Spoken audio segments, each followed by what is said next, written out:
Yo quiero comenzar esta mañana compartiendo acerca de algo que impactó mi corazón. Estaba escuchando hablar a una persona que ama al Señor, siervo del Señor, pero le gustan los deportes. Y es divertido porque todo lo que él habla, lo habla con términos deportivos.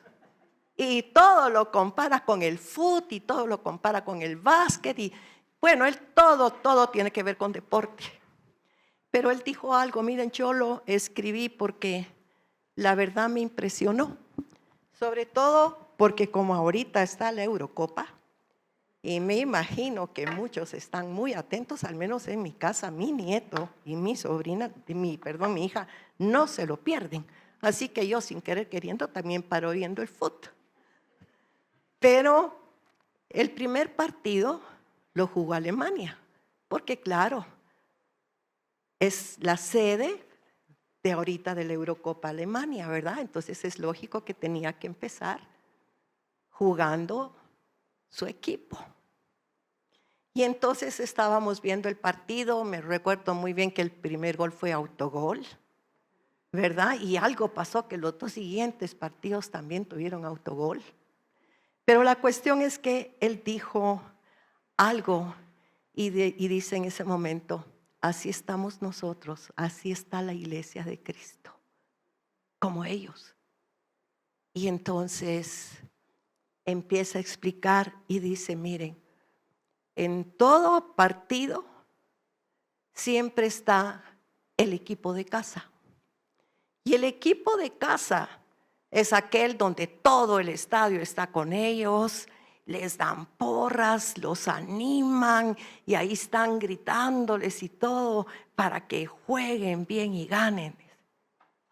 Pero está el equipo visitante y a ellos los abuchean porque lo que quieren es desmoralizarlos para votarlos.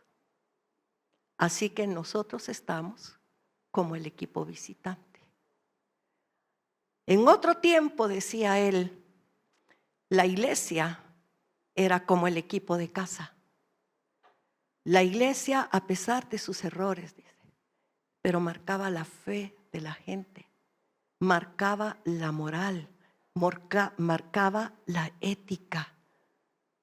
La iglesia era la que definía muchas cosas, pero ahora la iglesia parece la casa visitante a la que abuchean y muchos niegan.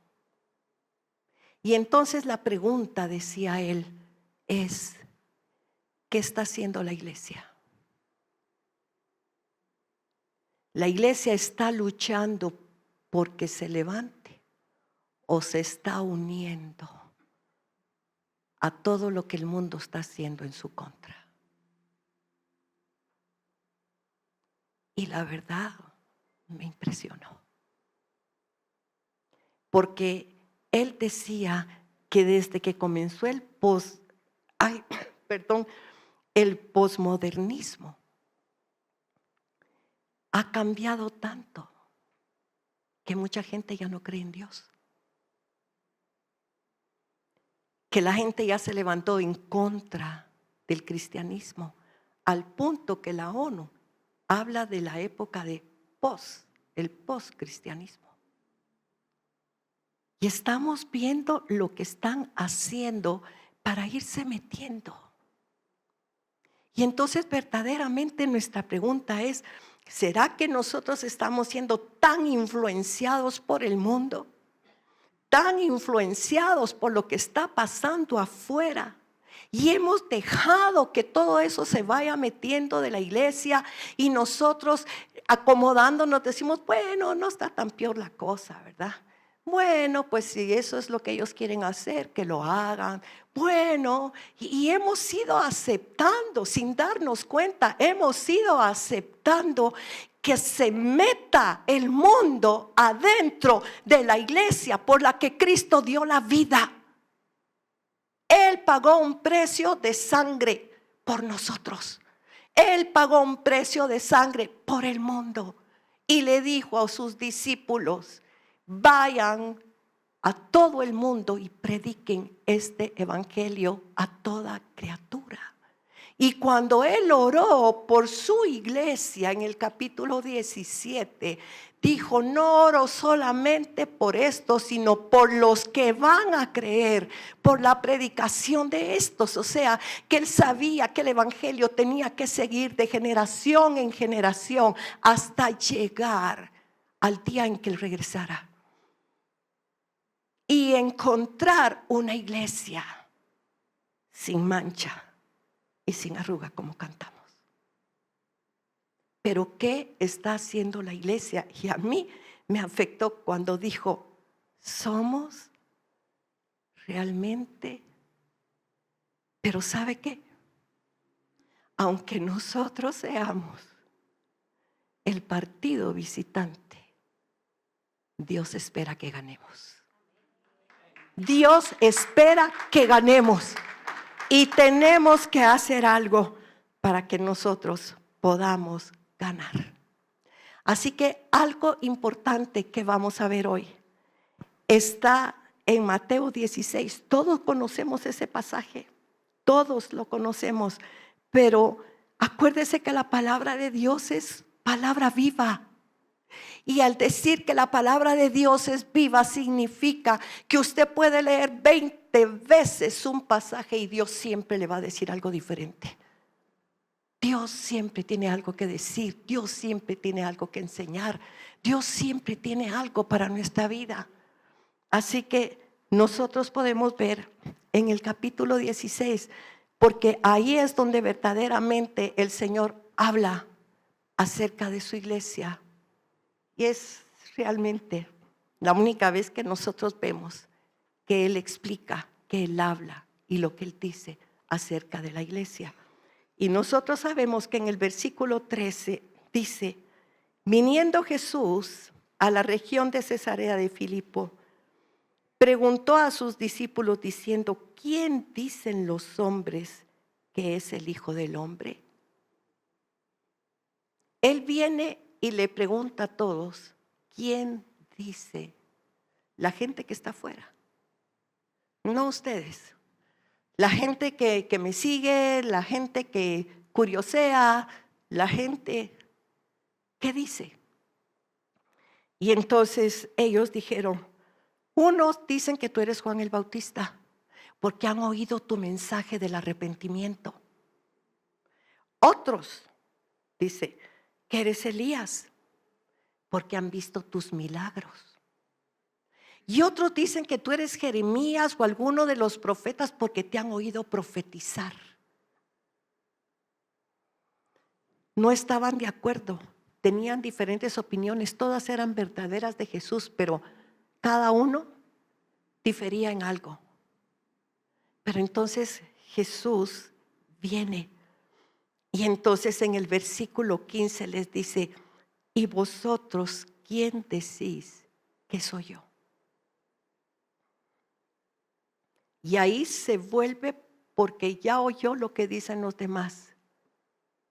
Ustedes ya me dijeron lo que oyeron que dicen en la calle, lo que dicen en el mercado, lo que dicen los políticos, lo que dicen los soldados, lo que dice cualquiera. Pero para ustedes, ¿quién soy yo? Para ustedes, ¿quién soy yo? Porque a Jesús no le interesa saber qué piensa la gente de afuera, sino que qué piensa la gente que lo sigue, la gente que dice que es cristiana, la gente que dice que cree en Él, la gente que dice que camina con Él. Yo creo que aquí todos estamos de acuerdo, porque cuando Él hace esa pregunta, Pedro se voltea y le dice: tú eres el Cristo, el Hijo del Dios viviente. Pero si nosotros ponemos atención, Él la pregunta no se la hizo a Pedro.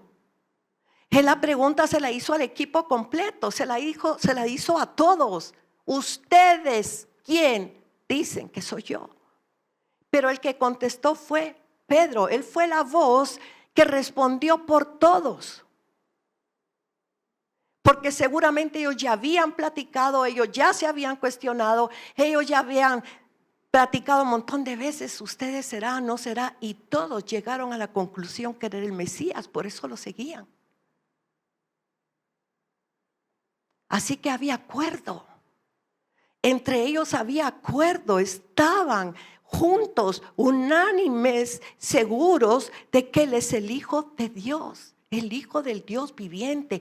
Y yo sé que aquí yo no les tengo que preguntar, porque cuando ustedes alaban, cuando ustedes cantan, cuando ustedes levantan las manos, cuando ustedes responden amén a algo, uno sabe que está saliendo de su corazón y que si aquí nos preguntan, todos vamos a decir, tú eres el Cristo, el Hijo del Dios viviente. Hay acuerdo entre nosotros en cuanto a quién es Él, pero ¿y mi relación con Él?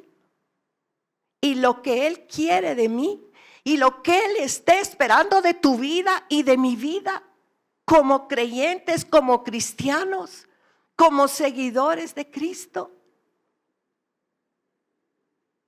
Esa es realmente la pregunta. Así que Pedro contestó por el grupo y dijo lo que ellos pensaban, lo que ellos creían y de lo que ellos estaban seguros. Así que cuando escucha eso, dice, respondió Jesús, bienaventurado eres, Simón, hijo de Jonás, porque esto no te lo reveló carne ni sangre, sino mi Padre que está en los cielos. Pero él estaba contestando por el grupo. Entonces tenemos que tener por favor en cuenta que Pedro es la voz del equipo, que él está contestando por todos. Pero viene Jesús y en el verso 18 le dice, y yo también te digo que tú eres Pedro, y sobre esta roca edificaré mi iglesia, y las puertas del Hades no prevalecerán contra ella. Tú eres Pedro. En ese momento, Dios le está hablando quién es a partir de ese momento. Pero no es que en ese momento él se haya convertido en una piedra, en un hombre fuerte, en un hombre esforzado, en el hombre que se vuelve cuando el Espíritu Santo viene, porque nosotros sabemos que él fue el que lo negó y hasta maldijo negándolo. Pero él estaba hablando a Pedro porque Pedro le dio la respuesta, pero la pregunta era para todos. Así que cuando él dice, tú eres Pedro, tú eres una piedra.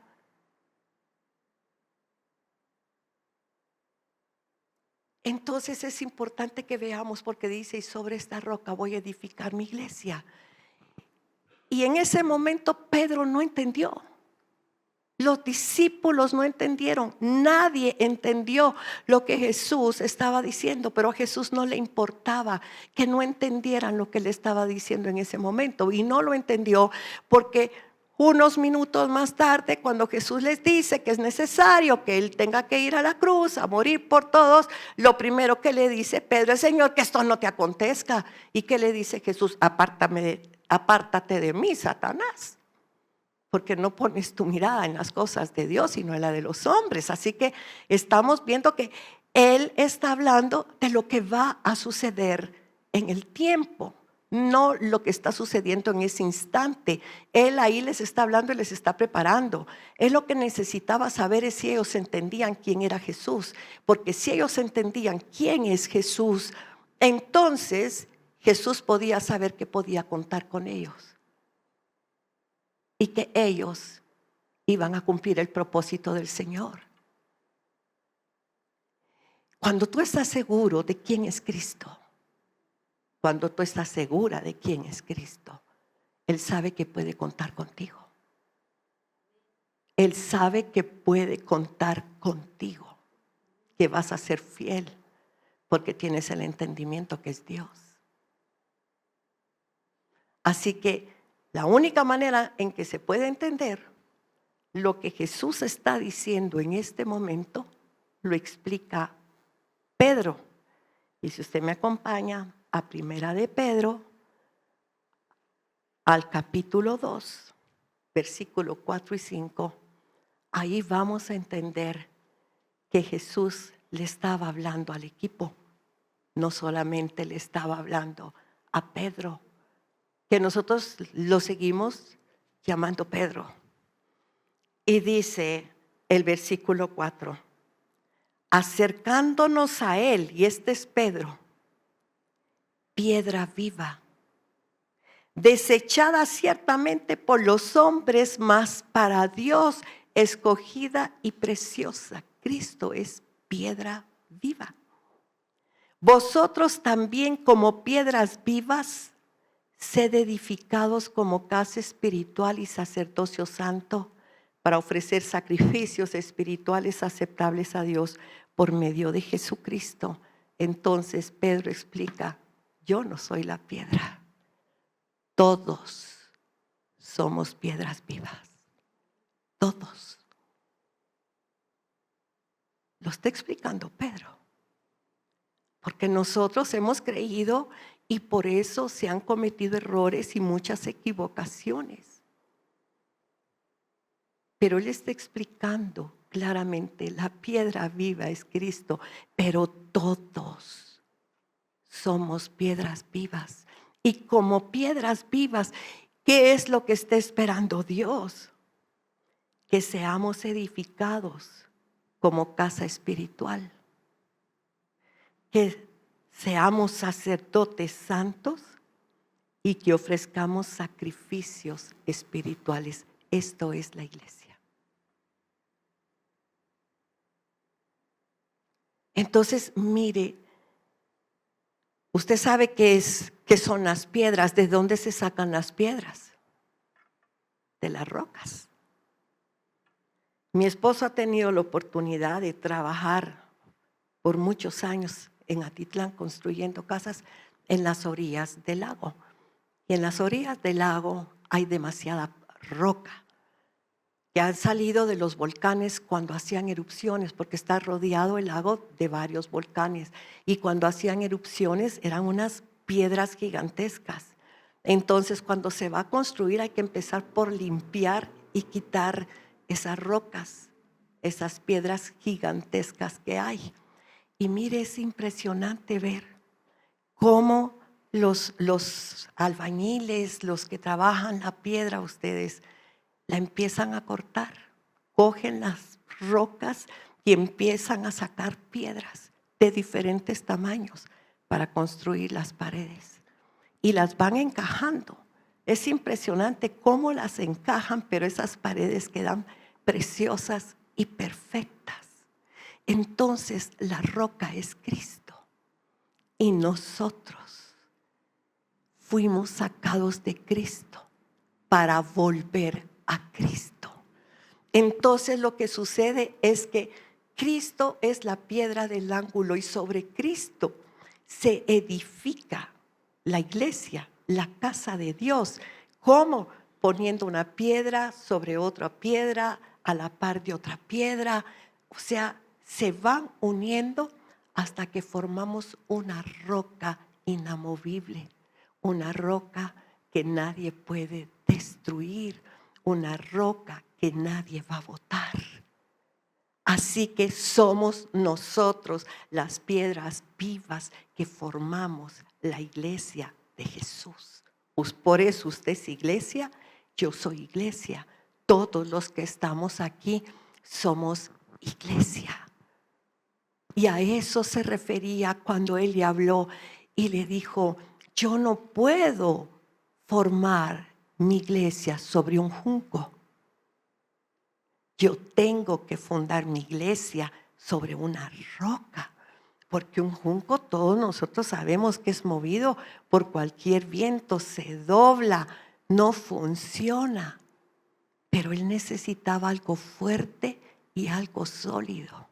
Y lo primero que se necesita para ser una piedra viva, fuerte y sólida es la fe en quien es Jesús. Eso es lo más importante y eso era verdaderamente lo que él estaba enseñando. Entonces cuando él dijo, ¿quiénes dicen ustedes? Se levanta la voz en nombre de todos.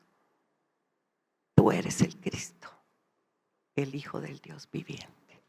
Wow, esta revelación viene de Dios. Y mire, cuando usted reconoció que Jesús es el Señor, fue una revelación del Espíritu Santo. ¿Cómo entendió usted eso si nosotros por años oímos hablar de Jesús, fuimos a la iglesia, hablábamos de Jesús, pero nunca entendimos que Él es el que vino porque quiere cambiar tu vida, porque quiere darte una vida nueva, porque quiere transformarte y darte la oportunidad de cumplir el propósito del Padre en tu vida? Eso es lo que quiere el Señor. Eso es verdaderamente lo que Él está pidiendo. Así que nosotros podemos ver entonces cómo en Mateo 18 el Señor le dice: tú eres Pedro y sobre esta roca que es Él voy a edificar la iglesia. Ahí la voy a edificar, ahí la voy a formar. Así que Él viene y sigue diciendo, si regresamos por favor a Mateo 16, viene y entonces dice: y yo también te digo en el 18, que tú eres Pedro y sobre esta roca edificaré mi iglesia y las puertas del Hades no prevalecerán contra ella. Mire lo que está diciendo el Señor. Yo vine a edificar mi iglesia, pero las puertas del Hades se quieren abrir y quieren evitar que yo lo haga. Yo no estoy peleando contra ellas, porque yo vine a fundar mi iglesia. Pero ellos están poniendo oposición. Las puertas del Hades, o sea, todo lo que se mueve. Por eso la canción de hoy: ¿quién podrá? Ningún principado, ni las potestades, ni armas forjadas. ¿Quién podrá? Si Jesús dijo que nada iba a levantarse contra lo que Él iba a fundar, contra lo que Él iba a hacer. Pero les está diciendo en ese momento: las puertas.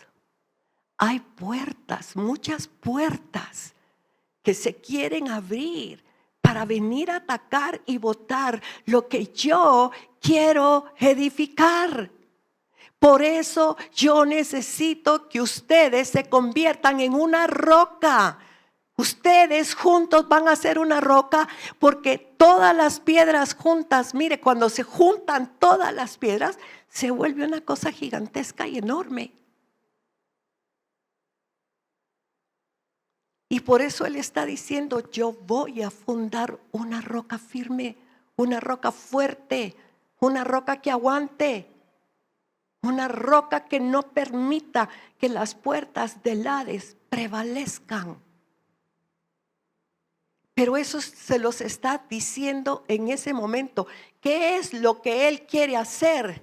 Pero está mostrando qué es lo que el enemigo quiere hacer: impedir que se cumpla el plan de Dios para las naciones. Porque Él viene a salvar, Él viene a liberar, Él viene a transformar, Él viene a dar una nueva vida, Él viene a recuperar lo que se había perdido. Así que si ustedes se dan cuenta, Él viene y Él está diciendo: yo voy a edificar mi iglesia. La van a querer destruir, pero no van a poder. Y para eso los necesito a ustedes. Para eso los necesito a ustedes, piedras vivas. De ustedes depende. De ustedes depende que continúe o se detenga. Y si nosotros vemos a través de la historia, Dios mío, cuánta puerta se ha abierto y cuánto enemigo ha venido. Nosotros, yo creo que todo el mundo conoce, porque en el colegio estudiamos en historia la época del oscurantismo. la época de la Inquisición. Pero de la misma iglesia salieron los que prohibieron la Biblia. ¿Qué pasó en la época de Constantino?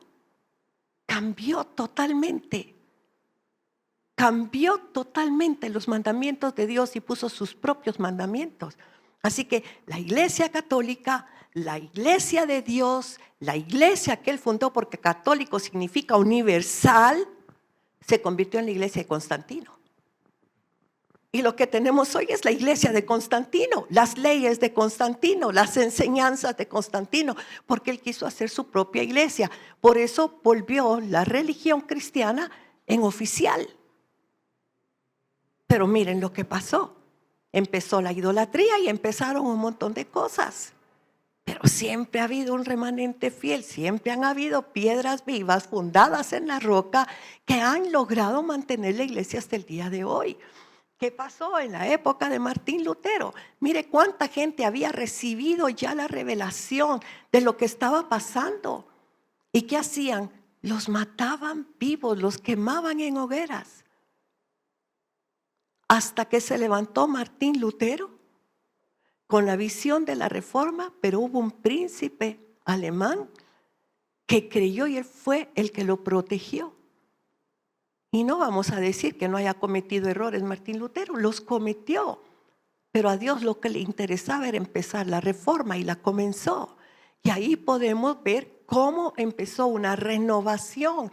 Y sin embargo, por un lado hay renovación y por otro lado hay oposición. Y el mismo Pablo, cuando le escribe a Timoteo, él le escribe y le dice, de afuera hay persecución, pero adentro hay oposición. O sea que adentro de la misma iglesia hay gente que se opone a la verdad de Cristo. Hay gente que cambia la doctrina del Señor y ha cambiado la Biblia por la psicología y por un montón de cosas.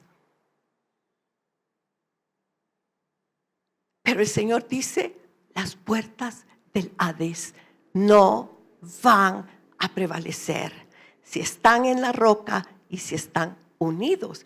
Entonces vemos nosotros la importancia de la unidad. ¿Por qué? Helen la semana pasada y el miércoles nos estuvo hablando acerca de la unidad, la importancia de la unidad. Pero mire, para que nosotros entendamos verdaderamente esa unidad que Dios quiere, tenemos primero que conocer de Dios. ¿Y por qué Él pide esa unidad? Nosotros sabemos que Dios es uno. Escucha, Israel, el Señor nuestro Dios, el Señor uno es. Nosotros no tenemos tres dioses como muchos piensan, ¿verdad? Que nosotros tenemos tres dioses. No, tenemos un Dios manifestado de tres maneras diferentes. Un Dios que se manifiesta como Padre, un Dios que se manifiesta como el Hijo Salvador y un Dios que se manifiesta a través de su Espíritu habitando en nosotros para guiarnos a la verdad, pero es uno. Entonces Dios es uno. Y ahí empieza el principio de la unidad. Dios se manifiesta en la unidad. Ahí es donde Él se mueve, ahí es donde Él hace su obra, ahí es donde Él. Y por eso es tan importante la unidad en la Escritura, porque la naturaleza de Dios es unidad. Y si la naturaleza de Dios es unidad, lo que Él quiere es esa unidad. Y algo importante que nosotros podemos ver es cuando el Señor Jesús está orando en el capítulo 17 de Juan. Y Él dice algo importantísimo. Y lo que Él está diciendo es que para que haya esa unidad, Él les da su gloria. Porque es en la gloria de Dios donde la unidad se manifiesta. Y eso es bien importante que nosotros lo podamos entender. Así que Dios solo opera en la unidad y solo ha habido una excepción. Solo ha habido una excepción cuando no fueron uno, y fue cuando Cristo estuvo en la cruz del Calvario. El mismo Señor Jesús le dijo: Padre, ¿por qué me has abandonado? Y es porque Dios no puede habitar donde hay pecado.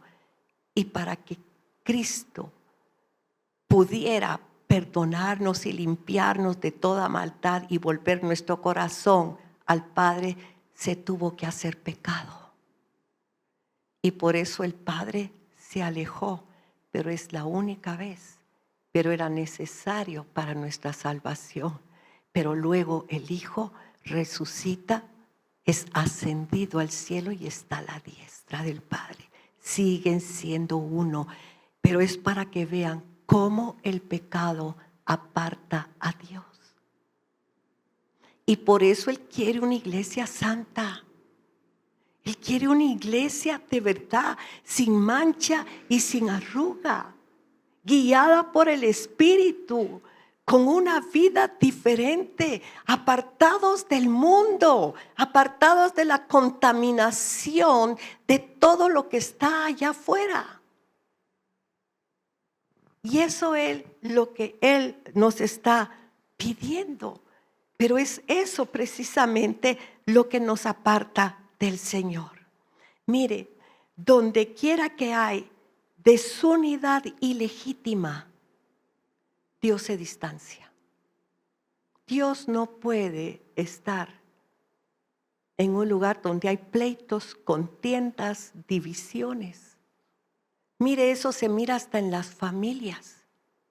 La palabra del Señor dice en 1 de Pedro 3:7: Vosotros, maridos, igualmente, vivid con ella sabiamente, dando honor a la mujer como a vaso más frágil y como coherederas de la gracia de la vida, para que vuestras oraciones no tengan estorbo.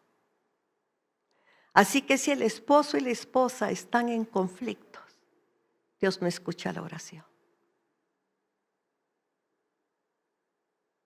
Mire qué tremendo, porque está escrito en la Biblia, no lo estoy inventando yo.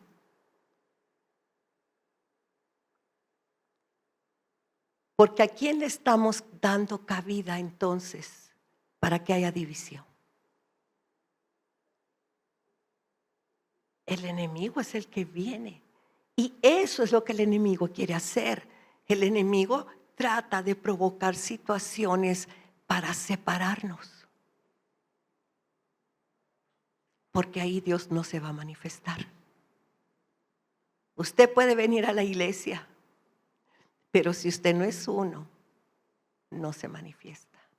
Puede cantar muy lindo, pero no se manifiesta si no hay unidad. Y eso es lo que Él está buscando.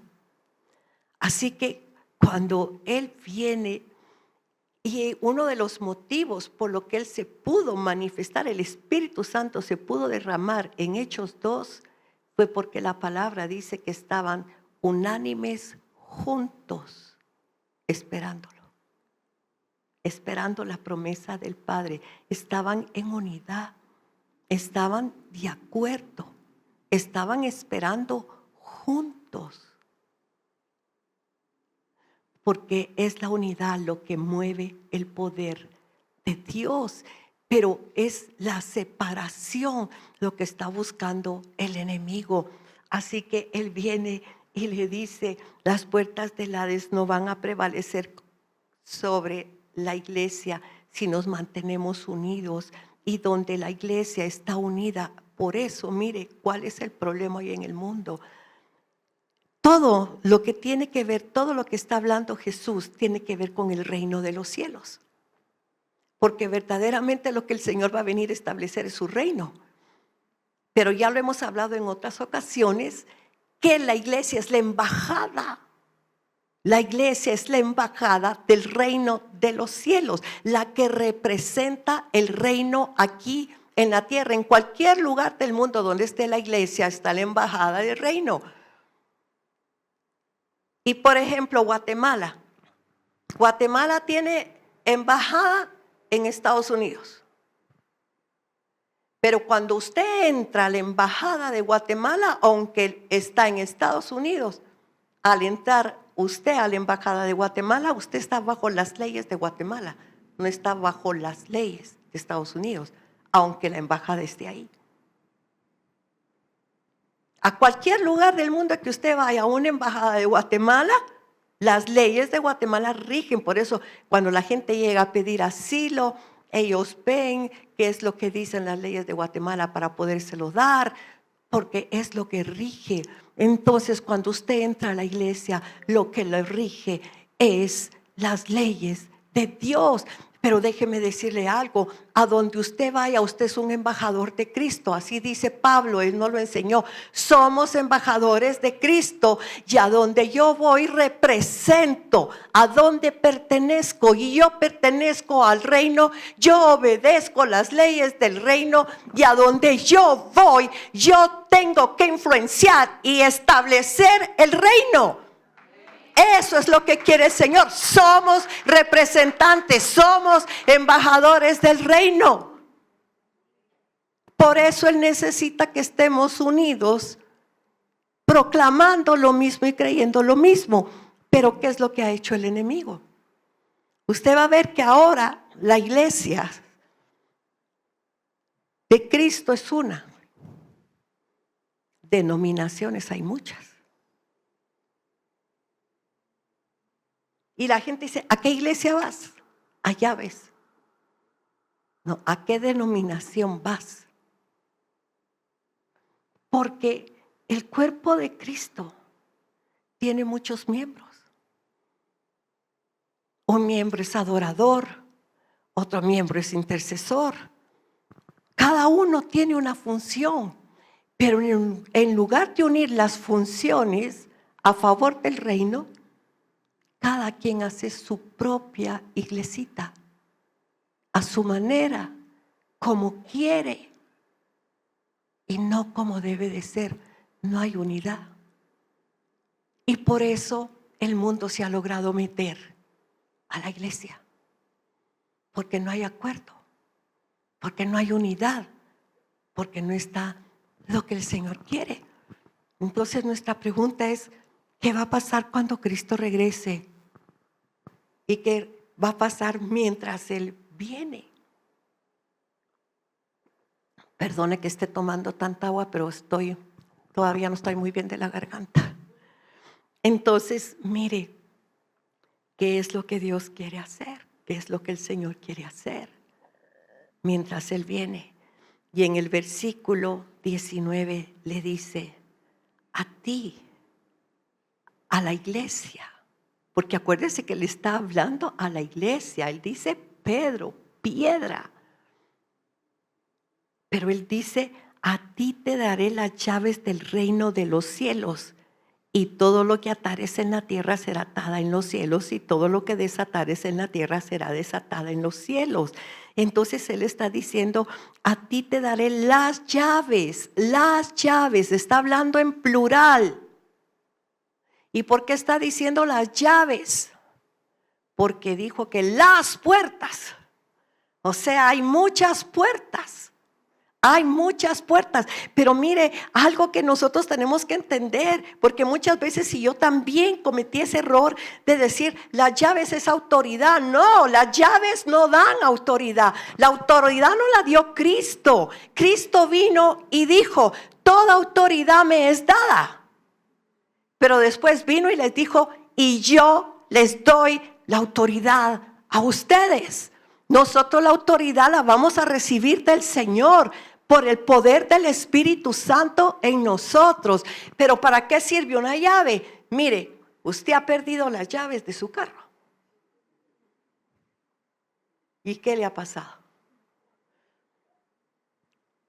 Se pone primero neurótico. ¿Dónde las dejé? Pero usted no puede abrir la puerta de su carro. Usted no puede entrar al carro. Usted no puede arrancar el carro. Usted no puede usar el carro. Entonces, ¿para qué le sirve la llave? Para tener acceso Las llaves dan acceso. Para eso nos sirven. Para tener acceso, para abrir o para cerrar.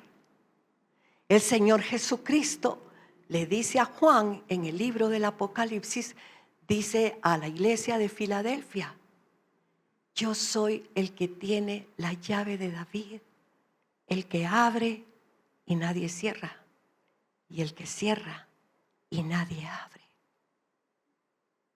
Así que las llaves del reino nos dan acceso para abrir y para cerrar todo aquello que se quiera levantar contra el reino de los cielos. La embajada de Cristo, que es la iglesia, es la responsable de usar esas llaves. Pero pareciera como que el mundo, ustedes ya se nos metió. Eso quiere decir que no hemos usado la llave correcta o no las hemos usado correctamente. Y tenemos que retomarlas para usarlas de la manera que el Señor necesita que la usemos. Así que las llaves nos dan acceso y la autoridad que Él nos da es para poderlas usar. A ti te las doy, iglesia, porque acuérdense que es a la iglesia. Él en ese momento está hablando de la iglesia. En ese momento Él está hablando lo que va a hacer con la iglesia, y usted y yo somos iglesia. Así que nosotros tenemos que entender que a nosotros se nos están dando esas llaves. ¿Y sabe qué es lo más importante de esas llaves? Que el Señor viene y dice: te daré las llaves. Y lo que ates en la tierra, ¿qué va a pasar? Va a ser atado en el cielo. Y lo que desates en la tierra va a ser desatado en el cielo. Así que les está diciendo: el cielo te va a apoyar. El cielo te va a responder. El cielo va a estar contigo. O sea, el reino de los cielos te apoya. Así que miren qué importantes son esas llaves y qué importantes son esas puertas y la autoridad que Él nos ha dado para usar esas llaves.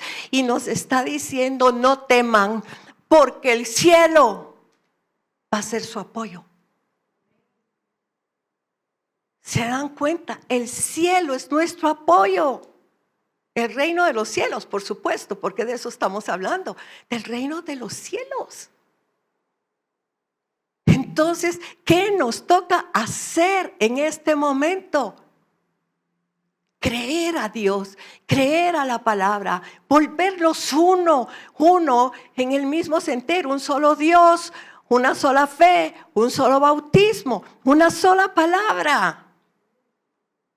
Pero tenemos que ser uno, y si no hay unidad, no nos funcionan las llaves. Si no hay unidad, no nos apoya el reino de los cielos. Si no hay unidad y no somos uno, nada va a funcionar como debe funcionar. Pero es importante, y no solo para las cosas de la iglesia, para nuestra vida personal. Queremos restauración en nuestro hogar. Pongámonos de acuerdo, la familia, el esposo con la esposa, con los hijos. Perdonémonos ya. Tiremos los roces, los pleitos, las situaciones y empecemos otra vez con Cristo. Porque eso es lo que Él quiere, que seamos uno. Y es impresionante cuando uno está viendo lo de las llaves, y lo hemos visto tantas veces. Pero nosotros tenemos la autoridad para atar y desatar. Y tenemos que aprender a cerrarle la puerta al enemigo. Mire, hay tantas puertas, tantas puertas. Nunca la iglesia se ha enfrentado a tanto como ahora. Pero usted puede saber el montón de puertas que hay abiertas. La puerta del globalismo, la puerta de la corrupción. Tenemos la puerta del LGTB. tenemos la puerta del aborto. Mire, podemos ver todas las puertas que hay, pero son puertas edificadas por el anticristo. El espíritu del anticristo es lo que está moviendo todo.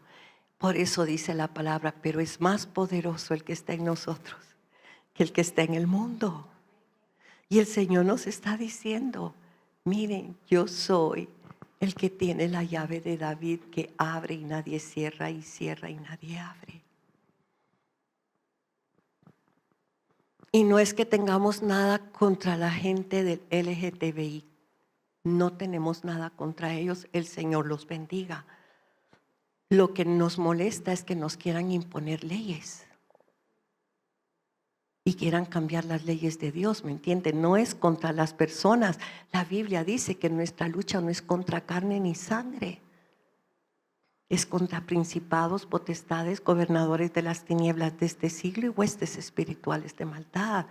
Lo que estamos peleando son las leyes que nos quieren imponer, porque son leyes que van en contra de la palabra de Dios, que es lo que rige el mundo. ¿Y sabe qué? Crean en Dios o no crean en Dios, de todos modos el que sigue rigiendo el mundo es Dios. Y las leyes de Dios se van a cumplir. Y si hay pecado, pues las consecuencias del pecado son tremendas. Si hay obediencia, también hay bendición. Y si no hay maldición, nosotros lo sabemos. Y no importa que crean o no crean. Eso no importa. Pero las leyes son las leyes. Y aunque nos quieran cambiar las leyes naturales, las leyes espirituales no las pueden tocar. Pero van a haber consecuencias tremendas. Entonces, ¿qué tenemos que hacer? Siendo uno, nos tenemos que levantar y decirle, Señor, enséñanos a usar la llave correcta para cada puerta. Y enséñanos a cerrar esas puertas con la autoridad que nos das a través del Espíritu Santo. Porque tenemos que aprender. Estamos viviendo tiempos difíciles, pero también poderosos. Porque a través del Señor y lo que Él nos dice, nosotros podemos ver verdaderamente lo que el Señor hace. Así que nosotros tenemos la autoridad y Él nos va a respaldar desde el reino de los cielos. Y eso es lo importante, ¿me entiende? Eso es lo importante, que entendamos que nosotros somos piedras vivas que estamos fundamentados sobre la roca que es Cristo, y por lo tanto somos una roca con Él, y por lo tanto Él está esperando que nosotros hagamos algo. ¿Por qué? Porque nosotros estamos esperando a ver qué va a hacer Dios, pero Él está diciendo, yo estoy esperando que ustedes aten y desaten. Así que Él está esperando que nosotros hagamos algo para que Él pueda hacer lo que tiene que hacer. El problema es que si no tenemos una relación personal con Él para oír su voz, ¿cómo vamos a saber lo que nos toca hacer? Así que es importante que entendamos hoy nuestra verdadera identidad. Piedras vivas, edificados sobre la roca. Que Dios esté esperando que hagamos algo para que Él pueda hacer lo que tiene que hacer. Si ustedes atan, yo ato. Si ustedes desatan, yo desato. Pero ustedes primero. Y por eso, mire, tan importante los intercesores. Valga la propaganda. Porque los intercesores eso es lo que hacen. Buscar a Dios para que Dios muestre lo que tenemos que hacer. Y tanto Isaías como Ezequiel dice que Dios está buscando gente que se ponga a la brecha, pero no la encuentra. Y allí es donde está el poder. Y allí es donde está la dirección. Y allí es donde está lo que Dios tiene que hacer. Y no lo tiene que decir, y no lo tiene que mostrar, y no lo tiene que revelar. Así que de verdad, yo creo que ya es el tiempo que nosotros vayamos entendiendo lo que Dios quiere. Es el tiempo de la unidad para que Él se mueva. Es el tiempo de actuar juntos, no cada quien por su lado. No cada quien diciendo, pues en mi iglesia hacemos esto, en la mía hacemos otro. Por eso es que G45 ha funcionado. Ese es un grupo de intercesión de diferentes iglesias, pero que oran juntas, interceden juntos, claman juntos. Y ¿sabe qué es lo más importante? Y con esto termino. La palabra iglesia no era nueva para ellos, porque la palabra iglesia siempre existió. Porque la palabra iglesia no es un lugar religioso. Todas las naciones de esa época estaban influenciadas por los griegos, tanto por las leyes y por el idioma griego. Y entonces era un lugar donde se legislaba. Eso significa eclesía. Era el lugar donde se legislaba, como quien dice el Congreso o un parlamento. Así que el Señor estaba diciendo, voy a ser el lugar donde van a legislar lo que el reino va a hacer. De eso estaba hablando. Eso es la iglesia. Y por eso es que nosotros oramos haciendo decretos. ¿Y de dónde sacan los decretos? ¿Y por qué decretos? Dice mucha gente. Porque la iglesia legisla de acuerdo a la palabra de Dios. Porque eso es lo que significa eclesía. El lugar donde se legislan las leyes. Y usted puede verlo en Hechos de los Apóstoles. Hay un pasaje precisamente donde se reúnen los romanos para legislar contra los cristianos. Así que verdaderamente nosotros tenemos autoridad de atar y desatar. ¿Cómo? Proclamando, legislando, declarando lo que la palabra dice. Porque todo tiene que estar basado en la Biblia, en la palabra de Dios. Entonces, ¿qué es lo que nos toca hacer como iglesia? Hacer que se cumplan las leyes de Dios, los mandamientos de Dios. Los propósitos del reino de los cielos.